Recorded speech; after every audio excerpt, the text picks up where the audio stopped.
Salut à tous et bienvenue dans cette vidéo où je vais vous parler de Unicode. Faut pas vous inquiéter s'il y a des dinosaures sur la présentation, parce qu'au départ je l'ai plus faite pour ma fille, mais je crois qu'en CE1 en fait Unicode c'est pas un sujet qui fait rêver, qu'elle me l'a fait comprendre et bah j'ai pas refait les slides donc tant pis pour les jolis dinosaures. On peut utiliser de l'UTF-8, de l'UTF-16 au quotidien, pour autant ça veut pas dire qu'on comprend vraiment ce que c'est et comment ça fonctionne. Autour d'Unicode on a des notions comme les bombes, l'endianness, et tout ça, bah, ça nous embrouille un peu. Et moi, ça m'a conduit de projet en projet à toujours, à un moment donné, me retrouver avec des caractères chelous et à pas comprendre ce qui se passait. J'ai creusé le sujet et bon, bah, j'ai l'impression que ça y est, j'ai un peu tout compris. Donc, je voudrais vous en faire profiter.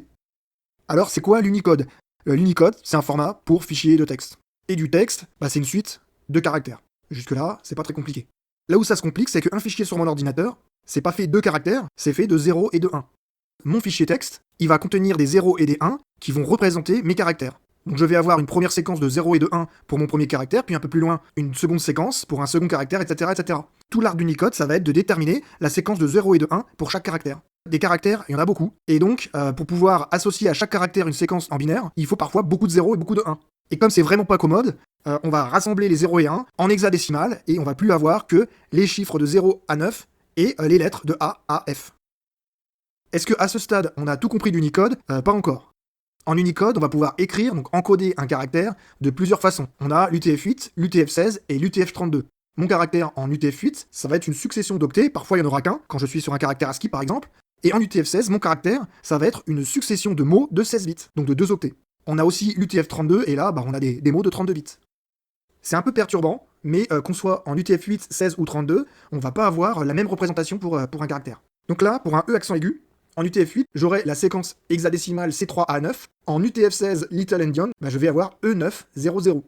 C'est toujours de l'Unicode, mais c'est pas le même encodage Unicode. Comprendre Unicode, ça va être comprendre les règles qui permettent de transformer la valeur d'un caractère, donc le numéro associé à mon caractère, comment je vais transformer cette valeur en une succession d'octets en UTF-8 et en une succession de mots en UTF-16.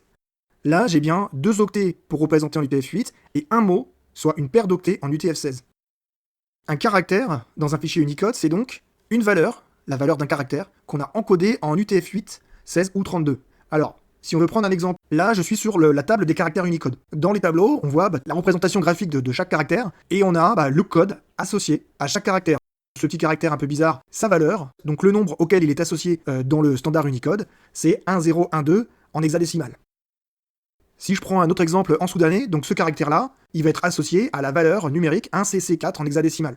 Mais ce qu'il faut voir, c'est que 1cc4, c'est pas ce que je vais retrouver dans mon fichier. Selon que je serai en UTF-8, en UTF-16 ou en UTF-32, je vais avoir des séquences d'octets qui sont différentes de 1cc4 et qui seront même différentes entre elles. Comment je détermine la séquence d'octets, de mots, etc. Eh ben, c'est en appliquant les règles de l'Unicode. Et c'est même le nom UTF qui nous le dit, Unicode Transformation Format. Donc un standard qui permet d'expliquer comment on transforme la valeur Unicode, le code point, et sous quel format. Avant de rentrer dans les règles, il faut qu'on parle de Big Endian, de Little Endian et de BOM. En Unicode, pour l'UTF-16 et l'UTF-8, pour chaque caractère, on a une séquence d'octets. Les octets sont regroupés par paire en UTF-16, et chaque paire, c'est un mot. En UTF-32, on a pour chaque caractère 4 octets, et 4 octets, c'est un mot. La subtilité, c'est que l'ordre des octets, on peut l'avoir de 2 façons différentes. On peut être en Big Endian ou en Little Endian. Pour mon E accent aigu, la valeur Unicode, c'est 00E9. Si je représente dans mon fichier mon E accent aigu de cette façon, j'affiche les octets dans l'ordre d'écriture naturelle. Je suis en Big Endian parce que le premier octet que je présente, le 00, c'est les bits de poids fort. Je peux aussi avoir mes octets dans l'ordre inverse, donc E900, et là je suis en Little Endian parce que je commence par l'octet des bits de poids faible, donc E9. UTF-16, Little Endian, c'est le format de fichier de Windows, donc c'est un format plus qu'utilisé. Sous Linux, on va plutôt être en UTF-8. Ce qu'il faut savoir, c'est qu'en UTF-8, on n'a pas cette notion de Big Endian, Little Endian. Pour chaque caractère, on a une séquence d'octets et pas deux.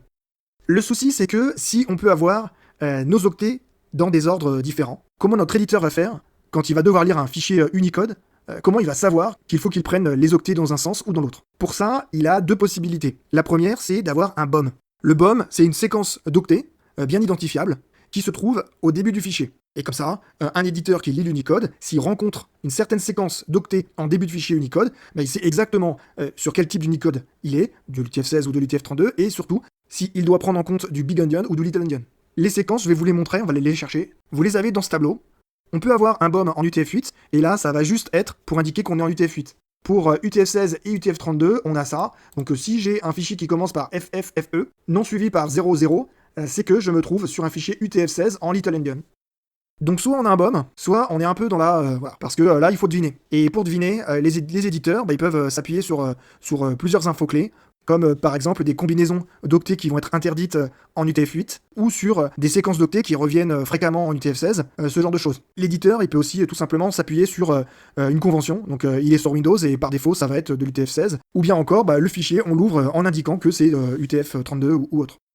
Il nous en faut pas beaucoup plus pour vraiment tout comprendre. Là vous me direz, alors les règles pour encoder UTF-8, c'est quoi? On parle de règles, mais on pourrait aussi parler d'algorithmes.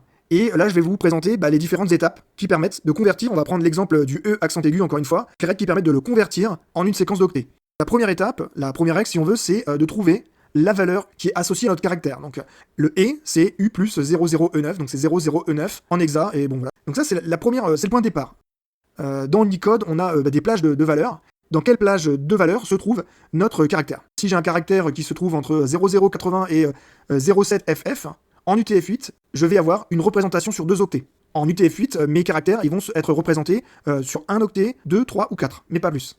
Ça, c'était la deuxième étape, c'est savoir dans quelle plage de valeurs se trouve mon caractère pour déterminer combien d'octets il me faut pour le représenter.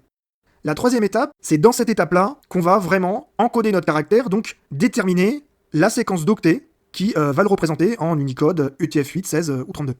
Pour le E accent aigu, il me faut 2 octets pour l'encoder. D'après les règles de l'Unicode, ces 2 octets, ils vont commencer pour le premier par 110 et pour le second par 10.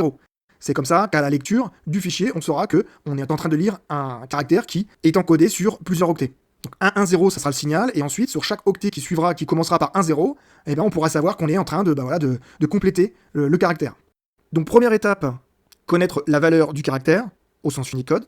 Seconde étape, identifier le format de représentation sur 1, 2, 3 ou 4 octets. La troisième étape, c'est de trouver le format qui correspond au nombre d'octets qu'il nous faut. Donc là, je vous mets le format sur 2 caractères, donc pour la lettre E. La quatrième étape, ça va être de remplir les XXXX du format. Et les XXXX du format, ils vont tout simplement reprendre les bits de la représentation binaire du caractère. Donc si mon caractère c'est 00E9, la représentation binaire, c'est 80, mon premier octet, et ensuite 1110 pour E et 1001 pour 9. Donc ce que vous avez dans cette ligne-là, c'est 00E9, c'est la représentation en binaire de la valeur Unicode, donc du code point, pour notre caractère. Au niveau du format, on voit que sur le premier octet, il me faut 5 bits et sur le second, 6. Et pour compléter tout ça, je vais tout simplement aller récupérer les valeurs de la représentation en binaire de mon caractère. Donc là, vous la trouvez en bas. Ce qu'il y a en bas, les 2 octets, c'est bien les 2 octets de l'encodage du caractère E accent aigu en UTF-8. Si on calcule ce que ça donne en hexa, 1, 1, 0 et 0, ça fait 12, donc à la lettre C en hexa. Ensuite 0, 0, 1, 1, ça fait bien 3, donc j'ai C3 au niveau du premier octet. Et pour le second, vous le calculerez, ça donne A9. Et en UTF-16, comment ça marche? C'est le même principe, sauf que là, un caractère, on va le représenter avec 1 ou 2 mots de 16 bits. On n'a pas non plus les mêmes plages, et on a aussi un impact en fonction du choix de Big Endian ou du Little Endian. Mais les étapes d'encodage, c'est exactement les mêmes, on part de la valeur, on va chercher en fonction des plages de valeur sur combien de mots on va devoir encoder, 1 ou 2. Ça nous donne aussi le format pour chaque octet, avec des en-têtes au niveau des octets, des en-têtes fixes qui permettent à la lecture du fichier de savoir si on est sur le premier mot d'un caractère qui va être encodé sur 2 mots. Et enfin, part de la représentation en binaire du caractère, et on dispatche les 0 et les 1 sur chaque octet, et tout ça, ça nous donne la séquence d'octets, de mots, pour notre caractère. Le format, quand on a un caractère qui se représente sur 2 mots, donc 2 fois 16 bits, il n'est pas exprimé totalement de la même façon qu'on parle pour le premier mot de high surrogate, et pour le second de low surrogate. Peut-être qu'en m'écoutant, vous pensez à des cas limites, mais il faut voir que justement, les cas limites, ils sont bien pris en compte. Par exemple, le fait d'avoir des entêtes, est-ce que ça pose pas de problème? Est-ce qu'un mot qui commence par l'entête prédéfinie, ça pourrait pas prendre la place d'un caractère qui existe déjà, qui commencerait de la même façon? Il y a un système d'exclusion de valeurs interdites qui font qu'on n'a pas à s'inquiéter et ça fonctionne. Quelques remarques si je les ai pas déjà faites, je crois que je les ai déjà faites. UTF-16, Little Endian avec BOM, c'est Windows. UTF-8 c'est très compact parce qu'en fait les caractères fréquents, les plus fréquents c'est l'ASCII et ça on les représente sur un octet. UTF-8 c'est un superset d'ASCII, donc pour ce qui va tenir sur un octet, on est à l'identique de l'ASCII. Un exemple en UTF-16, donc là si je pars de 1F600, enfin 1F600, un smiley, un caractère un peu exotique, qui a une valeur assez élevée, pour ce caractère il me faut 2 mots. Le pattern, je vous l'ai mis là, donc c'est le pattern pour tous les caractères qui sont représentés en 2 mots, sachant qu'en UTF-16 c'est soit un mot soit 2 mots. Pour mon premier mot, le high surrogate, j'ai un en-tête qui commence par 1, 1, 0, 1, 1, 0. Pour le second mot, donc le low surrogate, j'ai 1, 1, 0, 1, 1, 1. Mon caractère, 1, F6, 0, 0, je peux l'exprimer en binaire. Le 1 est pas significatif, bon, on va pas rentrer dans le détail pour ça, mais le 1, j'en ai pas besoin, donc je vais le mettre en binaire F6, 0, 0, et je vais les récupérer les 0 et les 1, et je vais les dispatcher sur les X.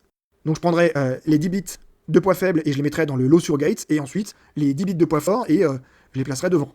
Ça, si vous faites l'exercice, ça va vous donner D8, 3D, DE, 0, 0, et si vous l'exprimez en Little Endian, donc le 3D, D8, 0, 0, DE.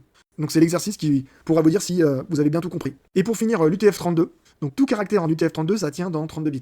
Donc là, en fait, on n'a aucun problème, parce que la valeur du caractère, on va pouvoir la prendre telle qu'elle dans notre mot de 32 bits. Ensuite, on aura juste à padder s'il faut, avec des zéros pour compléter, et puis à prendre en compte le Big Endian ou le Little Endian. Merci à tous, et puis à bientôt.